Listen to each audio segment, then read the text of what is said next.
So we're very excited to have our latest installment of the XR Speaker Series and to have Christina Heller here from Meta. She's an executive producer discussing her career in a decade of XR. So I will turn it over to my colleague, Nathalie Mathe, who is hosting this from the Northeastern University Oakland campus. So thank you so much. Thank you. Good morning. Good morning, Christina. We are pleased to have Christina because we kind of had the same path starting from 360 video into, fully immersive. So Christina Heller is a multimedia producer, writer, and entrepreneur with a passion for creative technology.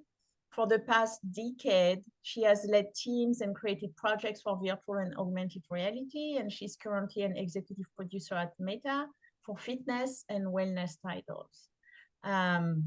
So she will talk about her career, but briefly, she was the founding CEO of Metastage from 2018 to 2023, and they completed over 200 productions with major brands, and including 2 Emmy nominations. And before that, she was also the CEO of VR Playhouse, which was an immersive content company with project feature at South by Southwest, Sundance, and Cannes Festival. So welcome, Christina, and we are looking forward to hear all about your career and your project.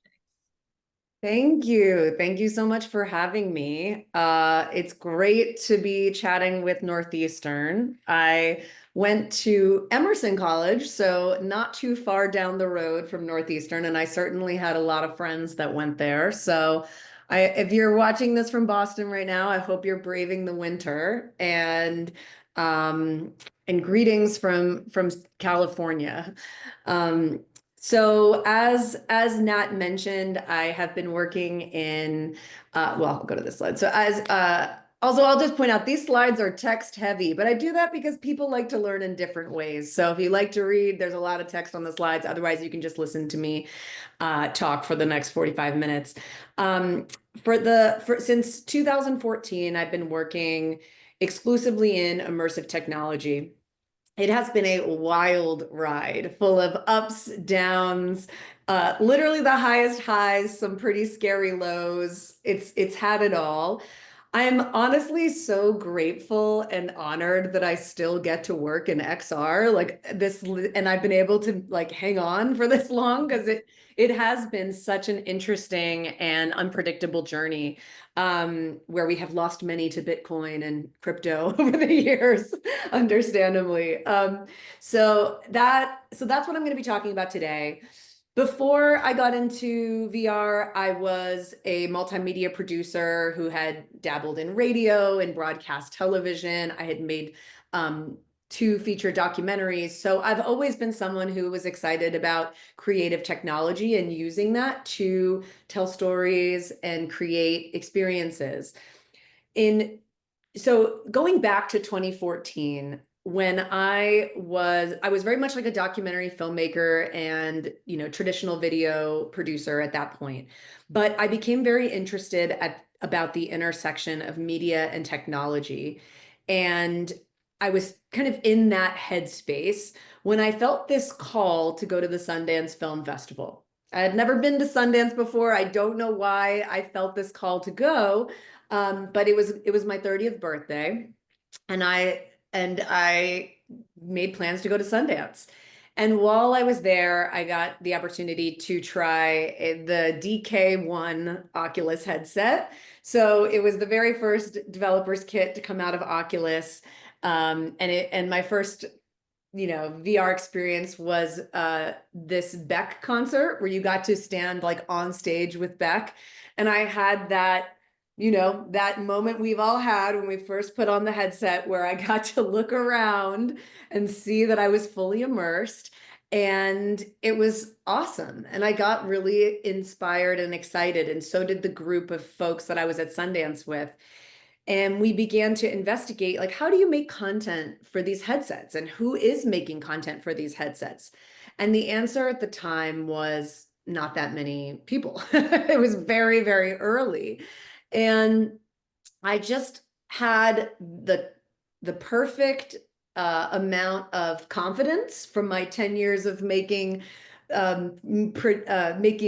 media before, and naivete, which is very key sometimes to jumping in headfirst into the unknown, that perfect blend. And I said, let's start a VR content company.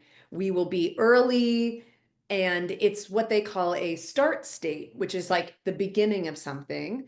And at the beginning of something, there really aren't any experts yet. And so I thought, oh, if I get in now, I can become an expert and, you know, build an interesting career in this space. And that was more true than I realized. I didn't, like many of us, you know, we thought that VR was going to hockey stick, you know, just in a few years, it was going to be this technology that took over the world. I didn't at the time realize just how early we were. And we started VR Playhouse. So that's the inception point. I also was bold enough to make myself the CEO of this company. I thought, okay, you know, that's how you often get these titles at a young age, is you give it to yourself first, and then you hope that somebody else, you know, they'll either respect that title that you gave yourself, or maybe they'll give you a similar title as well. So 2014 to 2017, I was the CEO of VR Playhouse. Then moved on to Metastage between 2018 and 23. And now for the last 2 years, I've been at Meta. So I'll take you on this 10-year journey of my experiences in this space. And I hope that what you can get out of it is the understanding that you don't always have to have a clear view of where you're going to get started. That following your intuition can lead to great results, and that, you know, some of those learnings are, you know, along the way can be brutal, can be really challenging, but ultimately serve you. And that if you can just be consistent and show up day in, day out, and continue to follow your intuition and your passion, it can lead to really great outcomes.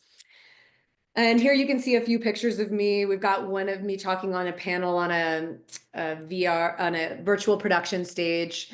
We have one of me holding a very early Google Cardboard, and then one with my dog and me at Metastage. So VR Playhouse. So as I mentioned, it was 2014, and some creative collaborators and I decided to start VR Playhouse. It started out of our house, and it began with the earliest tools for making 360 video. 360 video was the most advanced cinematic like format at that point for live action storytelling in the headsets. And to give you an idea of how far we've come, in order to make these 360 videos in 2014, 2015, we had to build our own computer. Like there weren't a lot of off-the-shelf computers that were powerful enough to do the type of rendering that we needed. So we built a computer from scratch that we called Monster. And the best tools for capturing content were these plastic rigs, which I'll show you pictures of on the next page. These plastic rigs that you shoved a bunch of GoPros into, and then they would all sync up, and these GoPros would shoot in all directions. And then you would take that footage into these very early stitching like software tools, and you would have to almost manually stitch the videos together to create a like a seamless 360 experience around you. And getting the content to stitch and line up was really, really hard. So like being able to have a almost seamless 360 video in those days was a real badge of honor, because it showed you had like put a lot of time and expertise into creating that content. And also, we found this guy who, I don't know how he got the GoPros, but there was this guy who would meet us at a Starbucks in West Covina to sell us these GoPros at like a discount rate. He would just like get them out of his trunk and sell them to us for a cheap amount of money. And we had like an endless need for GoPros to be able to do this content. And so we were driving to West Covina, meeting this guy in the Starbucks parking lot, getting them for like half price. It felt very like early Silicon Valley, and it was exciting. You know, when I think, especially at that time of my life, it was very exciting. And we ran VR Playhouse out of our house. And eventually, you know, we made some sample 360 video content. We made a website, and we used one of these videos that we had made to get our first paying job, which was with Red Bull. Red Bull was doing a big interactive art installation in downtown LA. We showed them an early 360 video that we had created. They were like, this is so cool. You know, we'll hire you to do the production. We'll hire you to make one of these for our event. And I think they agreed to pay us $30,000, which at the time we were just like over the moon. You know, I remember like rolling on the ground with excitement, like, oh my God, we did it. We soon came to learn over years that like that money goes really fast when you're doing any kind of professional production, but particularly if you're doing immersive content production, because you need, you know, highly specialized post-production teams and all kinds of things. But at the time we were so new, and that $30,000 was like the investment we needed to start truly building our studio. And that is how we ran VR Playhouse for the full 3 years. It was like we'd get a job and we'd reinvest all the money back into the company over and over.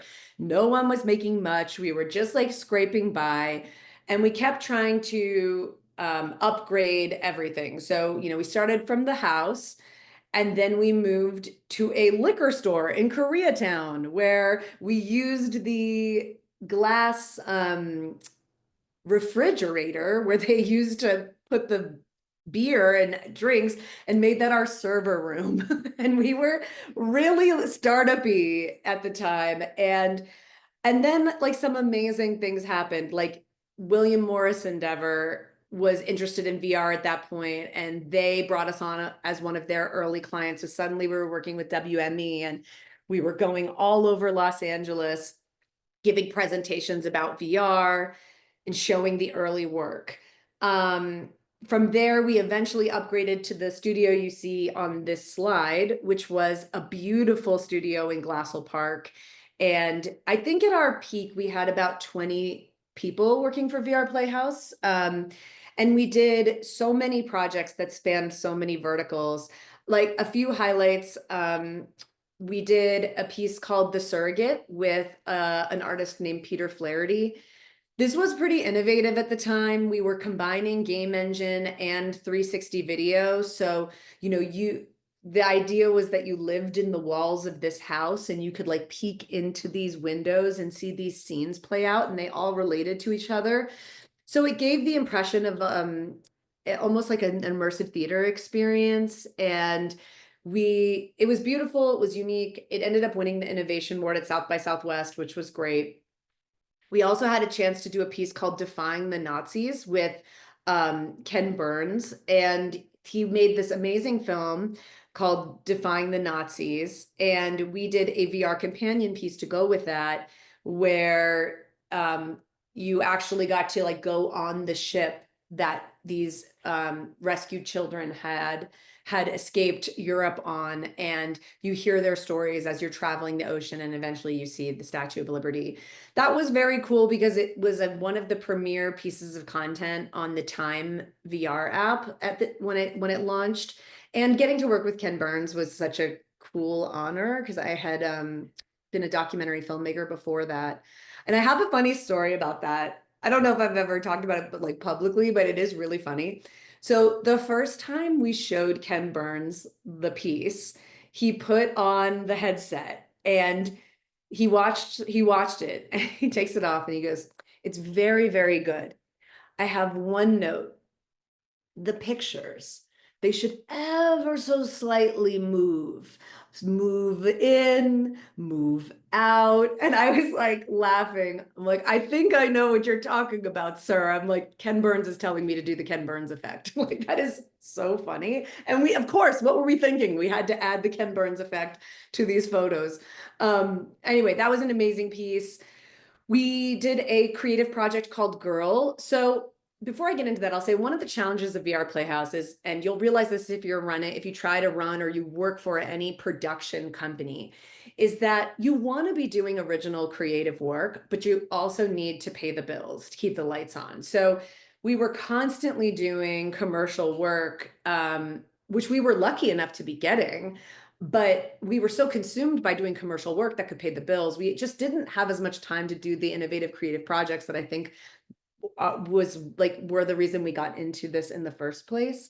And so we did get to do a piece called Girl, which was an original, and we shot it down in Joshua Tree, which funnily enough is where I live now. And it was a cool 360 film from the perspective of a young girl. And so you inhabit her body and you're watching this experience through her eyes.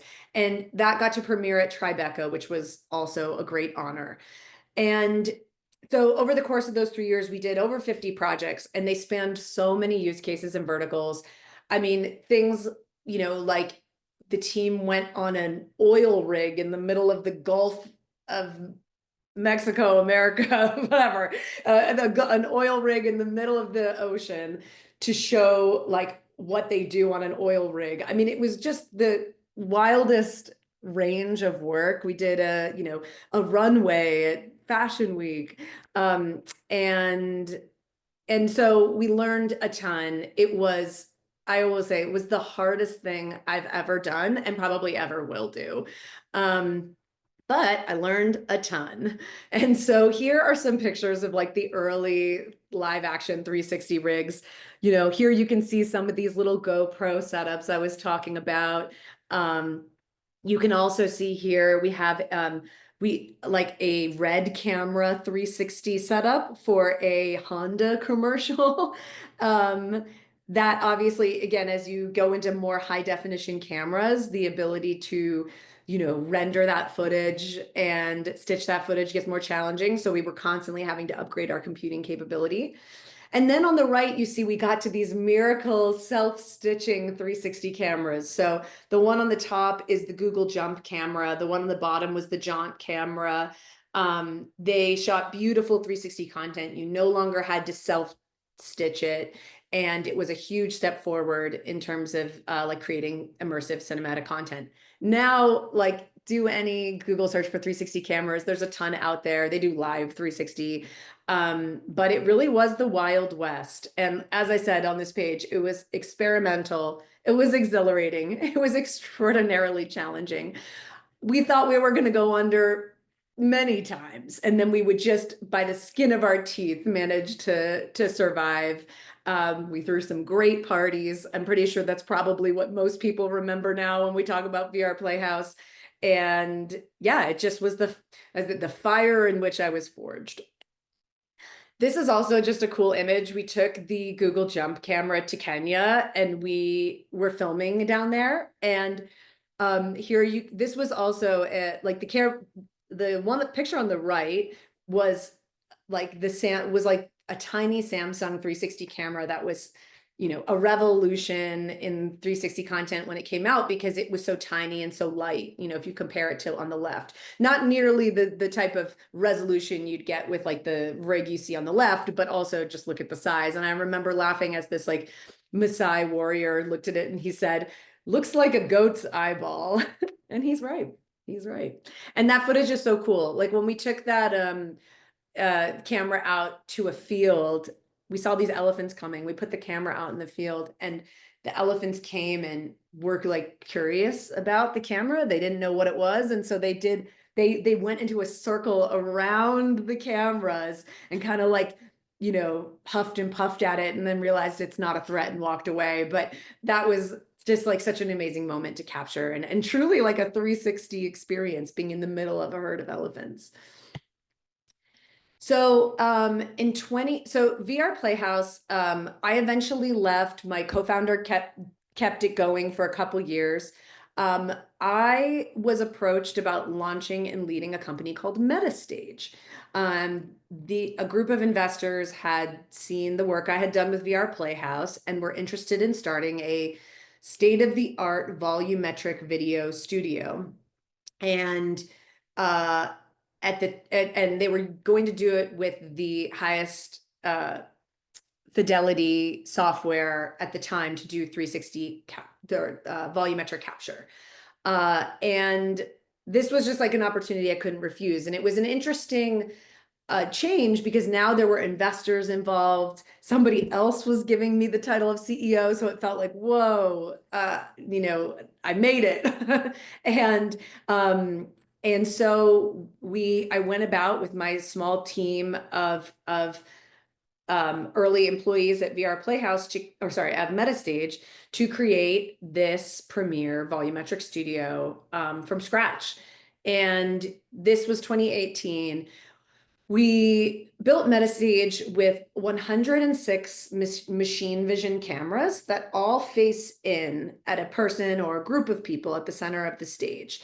And somebody goes out there and does a performance or does something, and we're recording them from absolutely every angle to create a authentic 3D asset from that capture.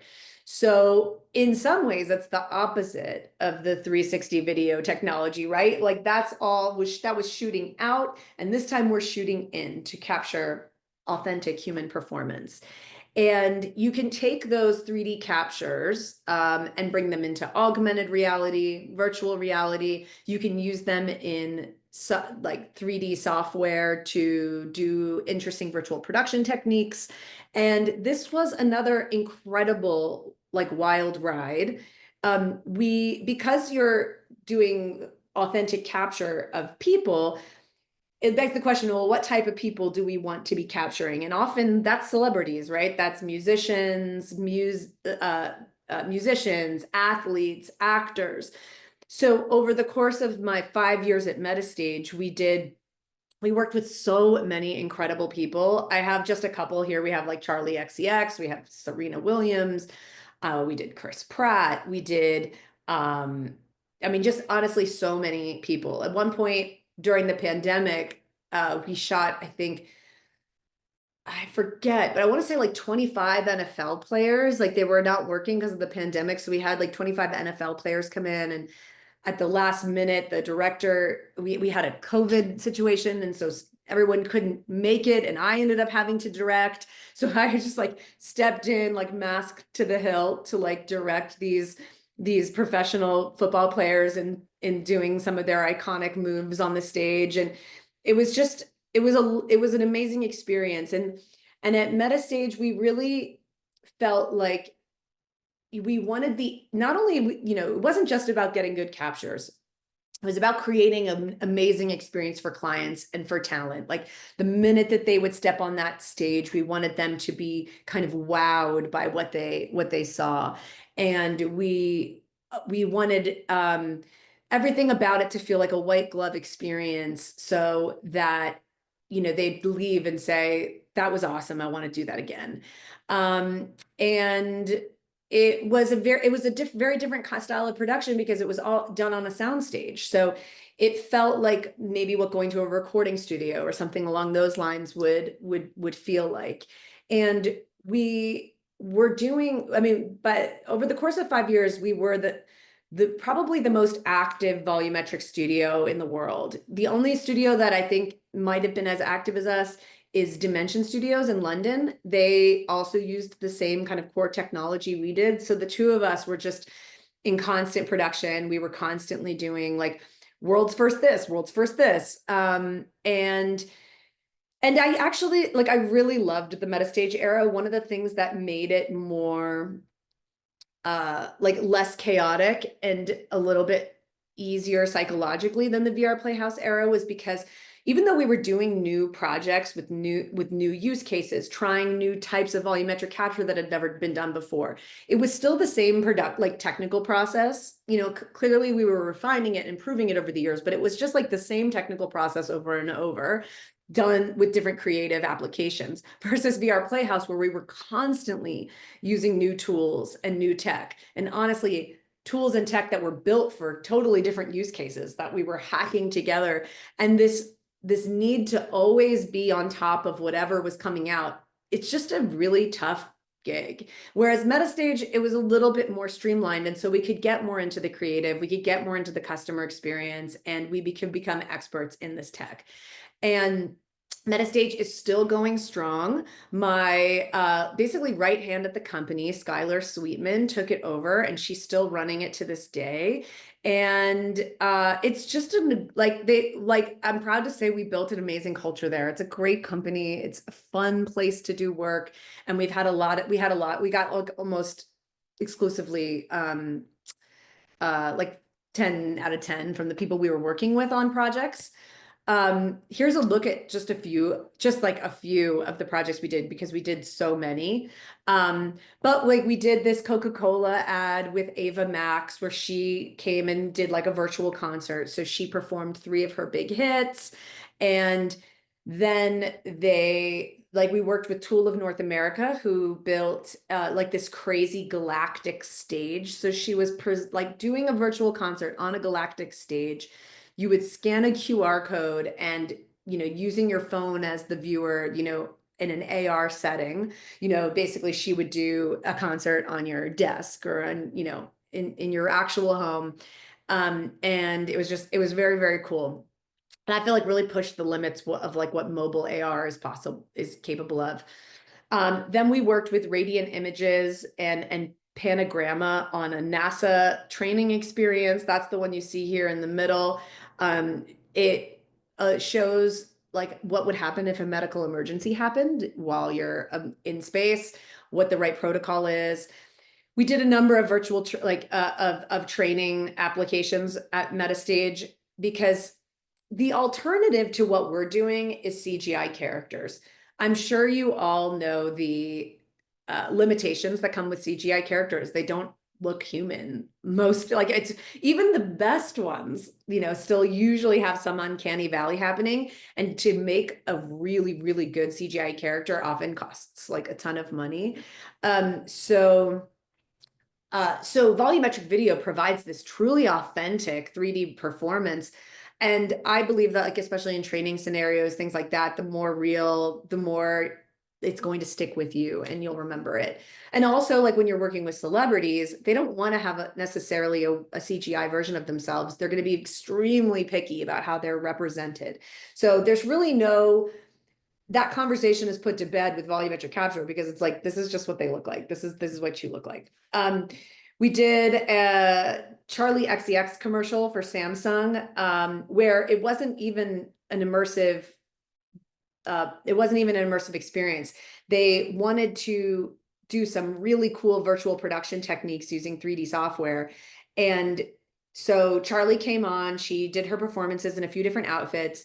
And then she left. For her, it was super easy, like one day, like less than 8 hours. And she's done.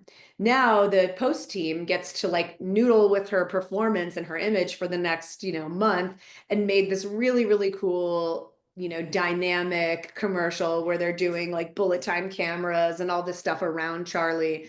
And it was a very innovative approach. And we were obviously very excited to see some use cases outside of XR that were using the tech. As I said, we did tons of athletes.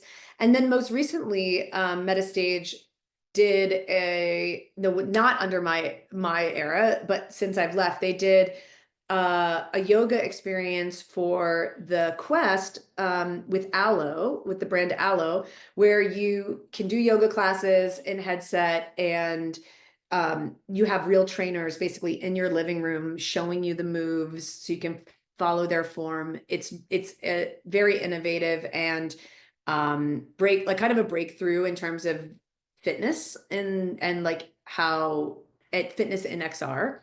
And then finally in the right corner, we did something for Ashoka for Star Wars. They had captured some holograms at Metastage and then took those to the show, and it's just cool because it's Star Wars. But I mean, there was, again, so many things we did, and it was just an incredible experience.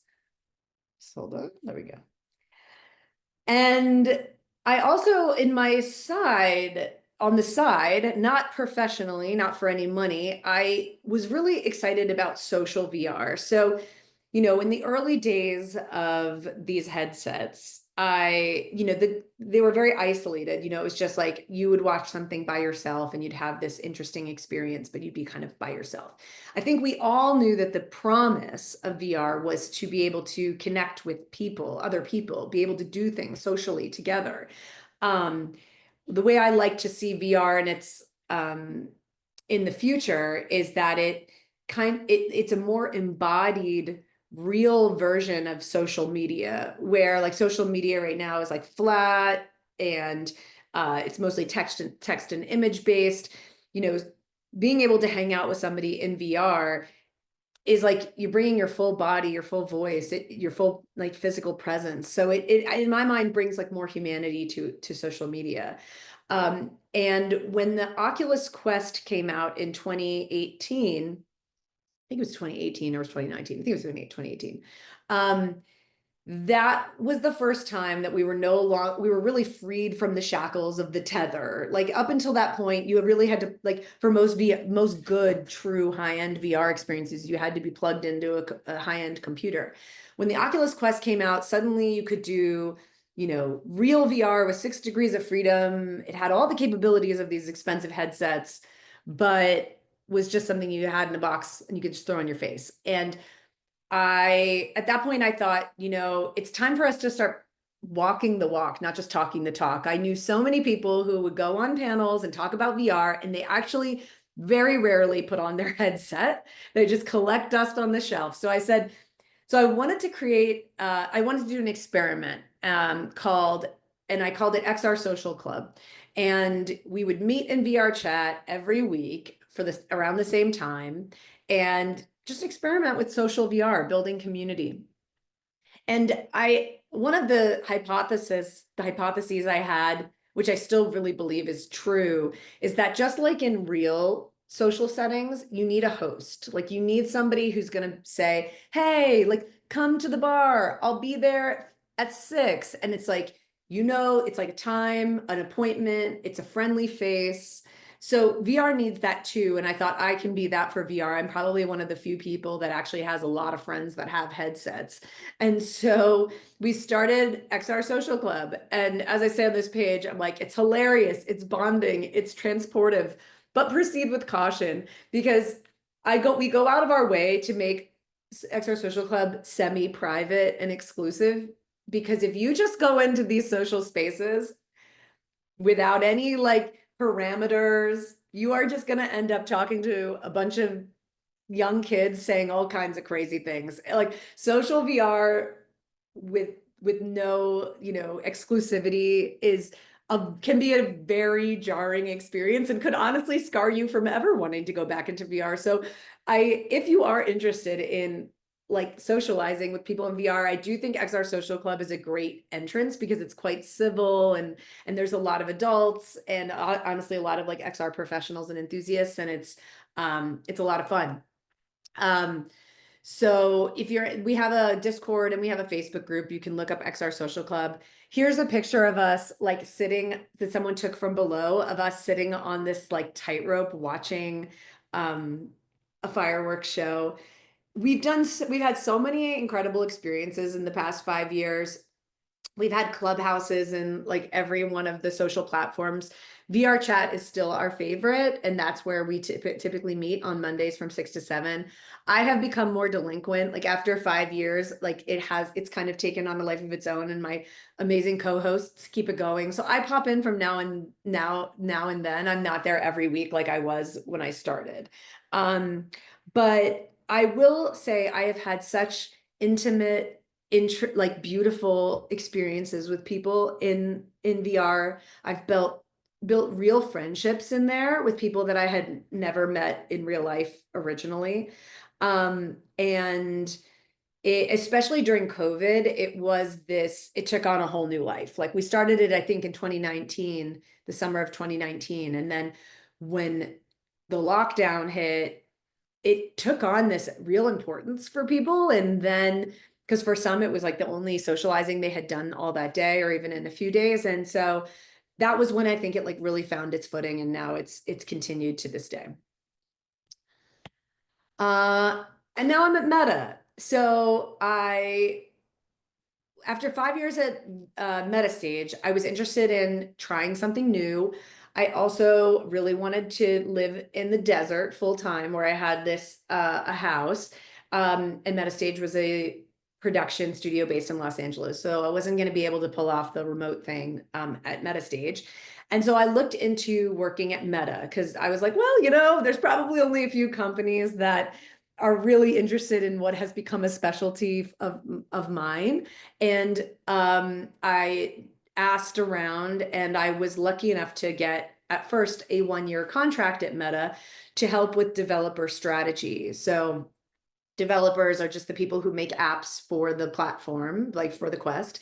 And I was tasked with helping them build their experiences and launch them on the Quest. And so my first year, and specifically in the fitness and wellness sector. So for my first year at Meta, I actually worked with 18 titles of different people who are building apps for the Quest. And it was an amazing crash course on like working at Meta, and also a crash course on the publishing process and like making apps for the platform. And I really enjoyed that work. And I thought, okay, I should try to get in here full time. Like I wasn't sure at first. I thought, okay, this 1-year contract will be a good opportunity to see if it's a good fit. I had never worked at a big corporation before. But then I thought they really loved it. I loved the work. And I found like being inside Meta, it was like being inside the mothership. I had insight and access to this, to these roadmaps and this view of XR that really kind of blew my mind. And so I was lucky enough to turn that contract into a full-time opportunity. And now I'm at Meta full-time as an executive producer. I will just say, I think getting in on a contract was a good way in, and I recommend that for people if you can get it. Because when I eventually did my interviews for full time, I was interviewing with people I had already worked with for almost a year. So it made it a lot less stressful and an easier process. Once I became an EP at Meta, I was working with less developers and concentrating more on a couple of really high priority developer teams. So I worked with FitXR and Trip, both apps that have been on the platform since it launched in 2018, leading fitness and wellness apps. We got to do massive content development with both of those. So we were building and enhancing the apps, and also aiding in the growth of these apps. So taking their already sizable monthly active users and seeing how if we could get more monthly active users. And just like everything I've done, it was just an amazing learning experience. And this time getting to be, learning about the business of XR and how, the successful companies have become successful and how they can become more successful. And spoiler alert, it doesn't happen overnight. It's really hard to just launch a VR app and have a big hit. All of the guys who are killing it typically are putting in time year after year to grow their audiences. Also, news, I haven't actually announced it publicly, but I have just recently moved to the entertainment team. So moving forward, it's a new era, a new opportunity to learn. I'm very excited about joining the entertainment team as an EP, and certainly it's very in line with my interests. I'm like a big movie girl, I'm a big music nerd, so very excited to be on the entertainment team now, and stay tuned to see how that goes. Meta was my first big company. I basically went from a freelancer to a startup chick, and now I'm at a massive corporation. So, you know, it's easier in some ways, more challenging in others. It is easier in that the screaming anxiety of feeling like your company might fold at any moment is gone. And I will tell you that that is real. Like worrying about payroll, worrying about like competition when you're in a startup space, it's intense. And looking back, I can definitely see like I had a lot of stress during that time that I don't really have now, because I don't worry that what I'm going to do is going to make or break Meta. They'll be fine. More challenging in that I'm now working with a 60,000 person team. So you are, you know, a small fish in a big pond. You have to navigate the nuances of that kind of teamwork, and it can be challenging. A lot of personalities, a lot of egos, a lot of structure and rules and how things have to be done. So but I think it's all valuable learning, because that is how these big companies operate. But I'll also say, like, I'm really glad I did the freelance and the startup things when I was young, because I think if I had been 25 and going into a big corporation, there'd always be this nagging question of what if? Like, oh, what if I did my own thing or that? And it's like, I don't have those questions anymore. I did that time. And I also think that it made me really grateful for a lot of the things that working in a corporate environment offers, because I've seen what it's like on the other side, and I know how hard it can be. So I'm just really grateful to be at Meta. I think if you start there young, it can kind of set you up, you know, in a way that makes you maybe like spoiled. I don't know if spoiled is the right word, but you know, like then you're just like used to having this like corporate, all the corporate perks, and then you just sort of are stuck in that place. I think it's hard to go back to something a little scrappier. So when you're young, if you have that energy, it's kind of good to like hustle and do some of those hard things. So as you can tell, it's been a journey. You know, we went from huge desktop computers with a tether that you had to lug into someone's office to show them a VR experience, to now the MetaQuest 3, which is honestly a miracle of technology. We went on the software side from these painstaking 360 video stitching to now AI generated environments tailored for VR. Like it's been it's huge in terms of the growth in the last 10 years technologically. And so to wrap up my part of this, I wanted to share just some of the stuff that I learned, and hopefully it would be inspiring to you.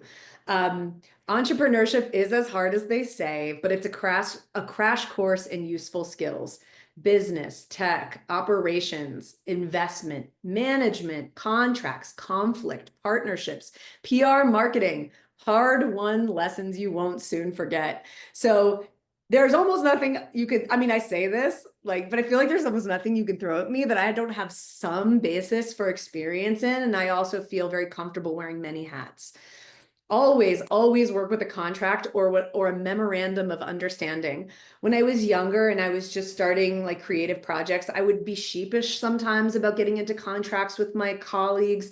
I don't know why. I was just like, there was a lot of like handshake agreements, and you go off and do the projects. Do not do that. Listen to me. It's not a big, if you don't want to get a lawyer to draft a big contract, a memorandum of understanding is basically just like a bulletless set of agreements that everybody in the group is in agreement or alignment on.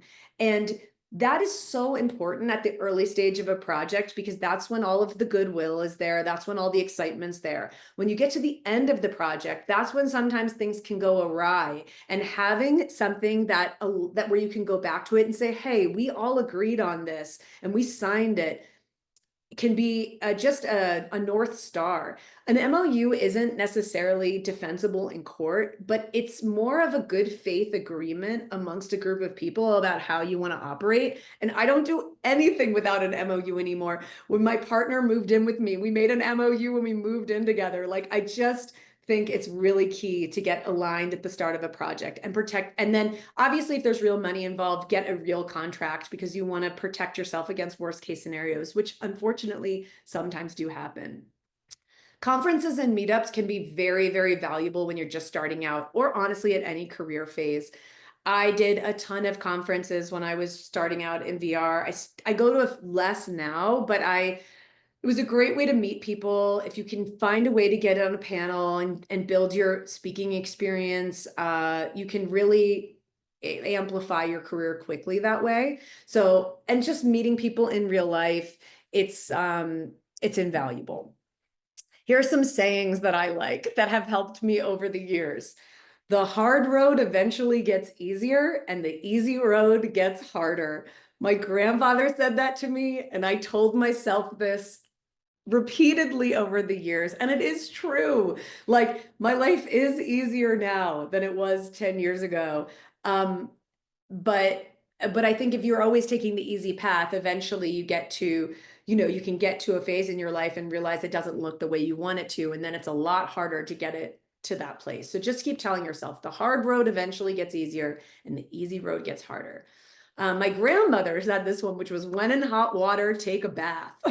This is just about like making the most of a bad situation, trying to like find silver linings in anything. Sometimes I mean, I'm not going to get into it. Maybe someday if we hang out over a margarita, I'll tell you some of the scarier moments of my early career, but they were definitely there. And you just kind of have to learn how to get through it and make the most of whatever you're going through. And ultimately, those are the hard-won lessons you will not soon forget. Keep perspective and be good to everybody. A perceived competitor today might be a client or colleague tomorrow. You never know where someone is going to end up or where you're going to end up. Especially in XR, it is a very small fishbowl. I run into the same people now that I ran into 10 years ago. And I will say this exact thing has happened to me, where somebody who I thought was a big competitor, or maybe I was jealous of them, or I had issues, later would end up being my biggest, advocate, or help me get a job, or I'd be working directly with them. Or they would sometimes just drop out of VR altogether and go become a chef somewhere. And you're like, wow, I can't believe I was so worried about that person. I mean, luckily, all that neuroses, I kept it inside and I didn't let it spill out. I was very civil and kind and gracious with every person I've ever interacted with, or I tried. And that has really served me over the years, because it's a small world and people will continue to kind of advocate for you, or they will say bad things about you if they've had a bad experience. And also, you just never know, like somebody who you might meet and think like, oh, they're inconsequential to me. It's like all of a sudden now they're at this big company and wow, you just would never have seen that. So it's just like, be humble, be kind, and just have the long vision in mind. And then this is what I already said to you. Like, I'm glad I did the scrappy startup work when I was young. Not only was I better built for it then, but I also came to corporate with a lot of unique experience and no what ifs. Also, this is another good one. I got this one. Man, I'm forgetting who gave this one to me, but enjoy problem solving. If you can actually train your brain to enjoy problem solving, you're set, because that's going to be your whole life. So what's next? Well, to begin to understand the future of immersive tech, I think it's best to look at the current suite of cutting edge technology products. So looking at things like the fashionable wearable tech, like the Meta Ray-Bans, there's that the Ray-Bans are on one side, glasses you can throw on, you can talk to AI. I think there's they announced Orion at last year's Meta Connect. I think they're realizing that there's a big group of people that don't feel like putting goggles on. So it's like, how can we get slimmer? How can we get slimmer like glasses and things that look like people would wear them? But then on the other hand, there's still like, there's still gamers and people who want the Meta Quest because they want that full immersion experience. Artificial intelligence is weaving its way into every sector. So it wasn't something, honestly, we talked much about 5 years ago, but now it is in absolutely everything we touch, and will be a big part of immersive technology. And then the promise of it, to connect with people in ways that traditional social media cannot, to interact with digital experiences in ways that traditional computers can't, from anywhere. I mean, I live in the desert. And I get to do all this cool stuff just from here, and provide humans with superpowers, should we choose to accept them. So there's certainly, I mean, especially with AI and, you know, all of that, there's so much now that like aids our brains in terms of what we can do. And it's totally optional. You don't have to use these tools, but I do think that they provide some pretty incredible superpowers that are going to change the way we live and work over the next few decades. And with that, I will take it to Q&A. Thank you for listening to this presentation, and happy to answer any questions we have for the next 10 minutes. Thank you so much. What an amazing journey. It reminded me of a lot of moments as well. Do you want to stop sharing so we see you fully? Sure. And I will read some of the questions. So I am a Master of Arts design student in Denmark, researching aesthetics and haptics in relation to embodiment and presence. How do you see the role of haptics evolving in immersive experiences? That's so interesting. Yeah, and have you explored it?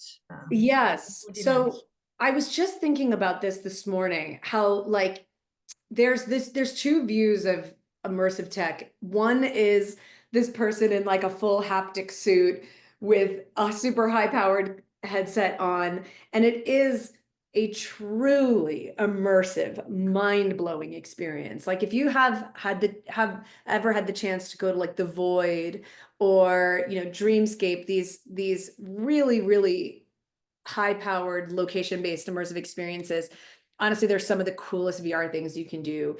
And I've had the opportunity to put on like a full haptic bodysuit and be like, you know, do like a police training experience in it. And I do think that there is a place for that, but it's really not in where like the average consumer lives these days. Like the average consumer is like already sometimes skeptical about putting on a headset, let alone like putting on a whole haptic outfit. And so again, I think we're going to end up seeing like basically two kind of ways of operating, the extreme, truly immersive experience aspect, and then these, you know, glasses that are just lightweight and easy and toss them on and are cool. Haptics are involved in both. Like already, if you're using the Quest and you're using the controllers, like they're using haptics on the controllers, and it really does aid in the experience. Like when you hit a target and you feel that on your hand. And so I do think haptics are super important to discuss. But I also think when you look at like what AVP is doing and the more hand-based, you know, control systems, like you're not going to be able to get the haptics on the hands. So it's going to be about preference. How much immersion do you want versus how much convenience do you want? And I think we'll see two kind of very different avenues of pursuing those outcomes. Yeah, thank you. Someone else was asking earlier, is there any way to still find some of the earlier content? And more widely, you know, I have the same problem, is like some of this early content has disappeared. Whether it was 360 video or, you know, it was in specialized apps or, so do you still have some of that somewhere? Yeah, I haven't looked recently, but my guess is if you typed VR Playhouse into YouTube, you could still find a bunch of our 360 content, in particular, maybe some of our sizzle reels from back in the day. You know, it was YouTube 360 launched like while we were in that era. And so there was a lot of excitement about 360 video when it first launched, because YouTube had this new platform. And so, yeah, if you type in VR Playhouse into YouTube, I'm sure you can find some interesting content. But unfortunately, a lot of it's like just a memory now, because it's not in a way that people can easily like view, for instance, like the surrogate. So yeah, that's the sad part about technology. If you're a fan of Silicon Valley, like I thought it was really funny and poignant how they ended the show, where like this was such a big deal for them and they'd put like their blood, sweat, and tears in this company. And then someone's like, oh yeah, I heard about that company. I kind of remember that company from 10 years ago. Like, it's just like in our memories, it's short-lived, but for the people that went through it, it was like a life-defining experience. Yeah, yeah. Some people, there was one before. Yeah, if you were starting your career today in XR, what would you do differently based on what you have learned? And are there specific skills or area that you wish you had explored earlier, especially for developer looking to enter the field? And I know for myself, like you said, it was a small pond at the beginning and it was easy to meet everyone and, you know, form connections and relationship. Now it's still, you know, niche, but it has become much larger. So how do you get in and what are the important skills nowadays that you see? Well, one of the things I feel like we kicked ourselves a lot about in the early VR Playhouse days was that we didn't have more of our own original IP. We were so busy doing production service jobs to like keep the company going that we didn't own, or there was no like, you know, IP behind necessarily. And so that made it impossible to have like, you know, to get venture capital or do these things that other teams were doing, or like to sell the company would have been really challenging because we were essentially just a production services outfit. But it's also looking back, I think, well, we got to do the most incredible things. We learned so much during that time.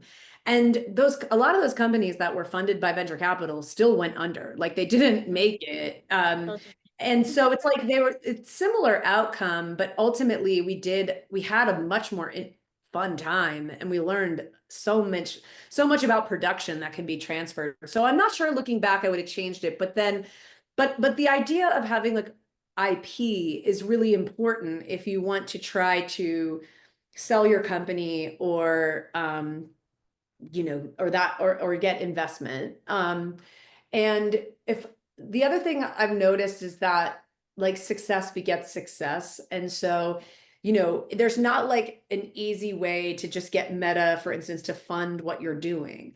You really will have to like beg, borrow, steal, like figure out how to make something that you can publish on the Quest platform, for instance, which is now open to the public. Like anyone can publish on the Quest store. If you can make something and you can hustle it and you can get some traction on the Quest store, because there are like millions and millions of people that use the Quest every day. So it's like, if you can make something cool and get it on the Quest store and get people using it, that's when then like companies will start to notice and be like, oh, wow, look at this little app getting lots of users. Like, let's talk to them. Let's invest in them. Let's build.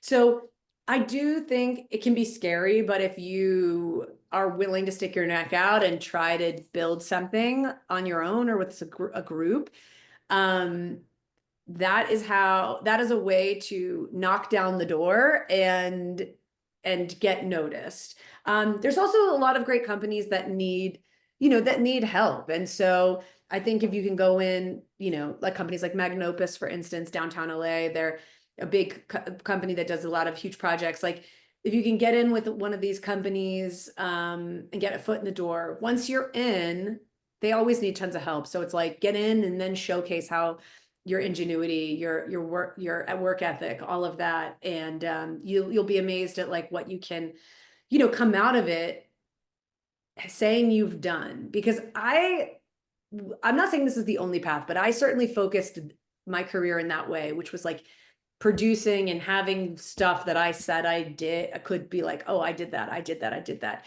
And ultimately, I think that's what people want to see nowadays is the impact or the results of your time and effort. Thank you.